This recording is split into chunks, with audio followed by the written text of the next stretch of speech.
வணக்கம். ஆண்டாள் அருளிய திருப்பாவை 3ஆம் பாடல்.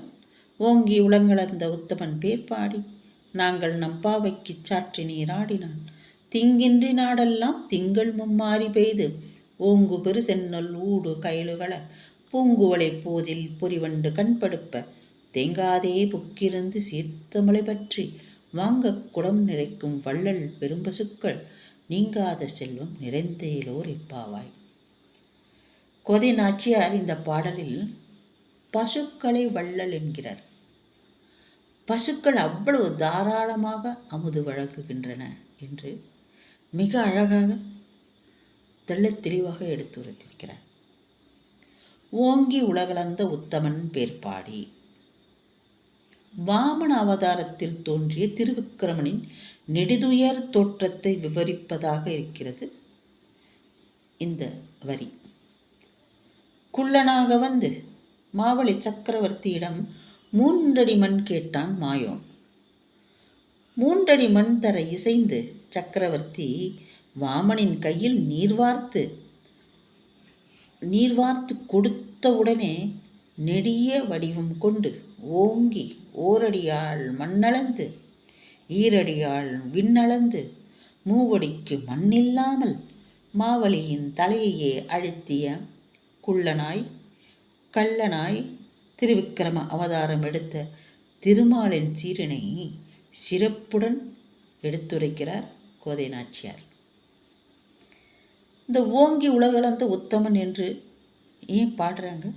அவர் தேவர்களையும் மனிதர்களையும் வாழ்விக்கும் பொருட்டு நெடுமால் உத்தமனாகிறார். இப்போ தீங்கின்றி நாடெல்லாம் திங்கள் மும்மாறி பெய்து அப்படி சொல்கிறாங்க. எப்படி தீங்கின்றி நாடெல்லாம் திங்கள் மும்மாறி பெய்யும்? மும்மாரினா என்ன? ஒரு மாதத்துக்கு 3 மழை பெய்யணுமா? 3 முறை மழை பெய்ய வேண்டும் அப்படிங்கிற ஒரு மாதத்துக்கு திங்கள் மும்மாறி பெய்து. எப்படி 9 நாளுக்கு ஒரு தடவையாம் கணக்கு போடுறாங்க.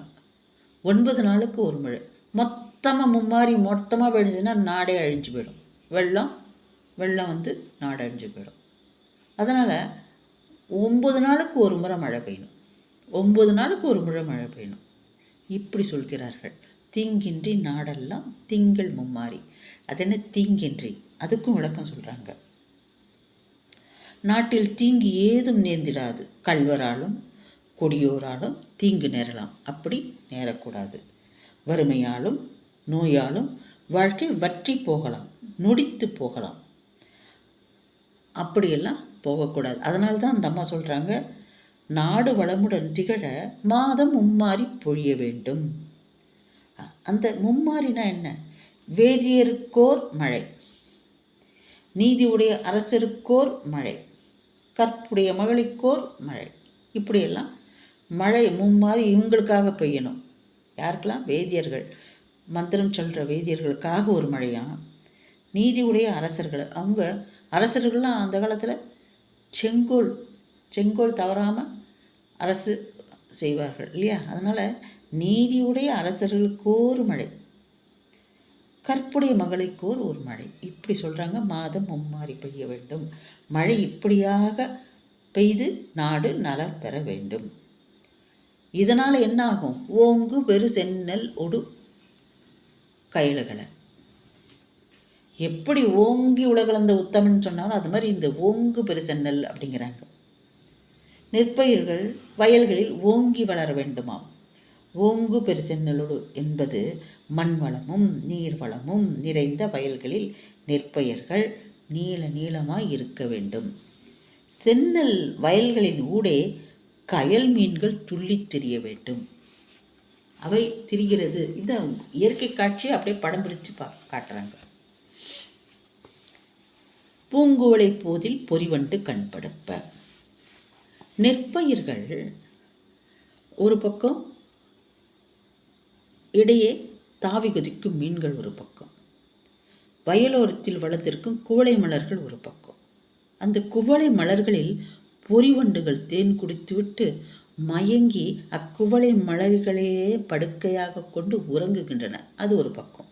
இப்படியெல்லாம் இயற்கை காட்சியை வர்ணிக்கிறார்கள். இதெல்லாம் ரொம்ப டீப்பாக கவனித்து அவங்க எழுதுகிறாங்க. அதுக்கப்புறம் தேங்காதே புக்கிருந்து சீர்த்த முளை பற்றி. அடுத்து இயற்கை காட்சி. ஆயர்பாடியில் வசிக்கும் பசுக்கள் வள்ளல் பெரும் பசுக்கள். வாங்க குடம் நிறைக்கும் வள்ளல் பெரும் பசுக்கள். அளவில்லா அமுதத்தை வழங்கும் பசுக்கள் குடங்கள் நிரம்பி வழியும் அளவு அதை மாற்றி மாற்றி அந்த குடத்தை வைத்து பாலை கறக்கிறார்கள். அதை இப்படி சொல்கிறாங்க, இடைவிடாமல் கறந்து நீங்காத செல்வம். இங்கே நீங்காத செல்வம் நிறைந்தோர் எம்பாவைனா எதனால்? பசுக்கள் பால் வளம் கொடுக்கிறது, நீர்வளம் மிகுந்து நெல்வளம் சிறக்கிறது. அப்புறம் மார்கழி நீராடி, இதெல்லாம் எதனால் வருது அப்படின்னு சொல்கிறாங்கன்னா, மார்கழி நீராடினால் திங்கள் மும்மாறி பெய்து. நோன்பை மேற்கொண்டு மார்கழி நீராடினால் திங்கள் மும்மாறி பெய்யும், நீர்வளம் மிகுத்து நெல்வளம் சிறக்கும், பசுவளம் பறந்து பால்வளம் பெருகும். கோதை நாச்சியாரின் தமிழ் சொற்கள் தரம் மேல் ஓங்கி தமிழ் இலக்கிய உலகத்தில் ஒரு உன்னதமான இடத்தை பெற்று ஆன்மீகத்துறைக்கு பெருமை சேர்க்கும். இப்படியெல்லாம் சான்றோர் பெருமக்கள் இதற்கு விளக்கம் அளித்துள்ளார்கள். தேங்க்யூ.